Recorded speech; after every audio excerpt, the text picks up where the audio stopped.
Last year, consumers worldwide spent $2 trillion online, and merchants are racing to meet the growing demand for digital commerce. But more transactions, coupled with oceans of stolen data and security breaches, has made them more vulnerable than ever, battling increasingly sophisticated and varied fraud attacks, and they are financially liable for it all. Today on Merchant Matters, Stephanie Olson, Head of Spam and Fraud Operations at Pinterest.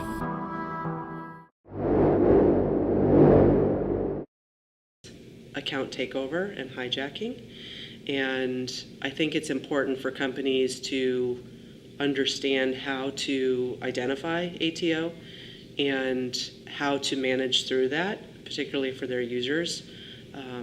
I think with account takeover, it can essentially jar your brand a bit when people think that their credentials are being stolen. So I think it's important for companies to really focus on making sure that they understand that space and that they're addressing the concerns of their users.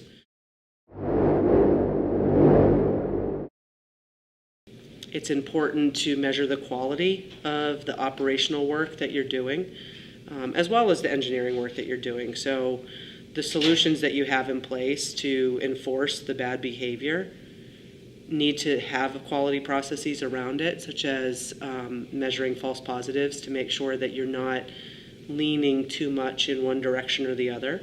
There's a fine balance between mitigating fraud or mitigating abuse and closing down too many good customers. So you want to make sure that you're able to measure the good customer impact and balance those two solution sides.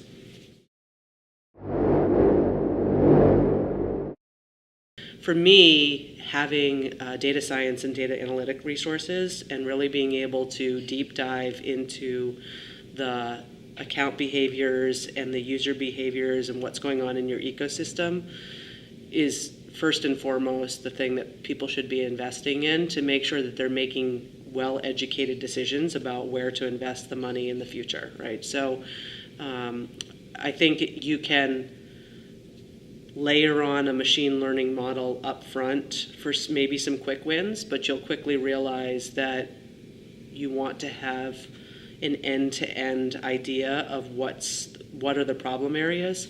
And so that insights and analytics up front is really going to allow you to be able to plan more than just your 6 or your 12-month strategy. You're going to be looking more at like your 18 to 24-month strategy, which I think is, in this world, a pretty, safe bet in terms of being able to look at a 2-year strategy, and then anything beyond that is, up in the air, obviously. But so I think insights and analytics is a key area for people to invest in. I don't ever envision a world where humans are not, involved to a great degree.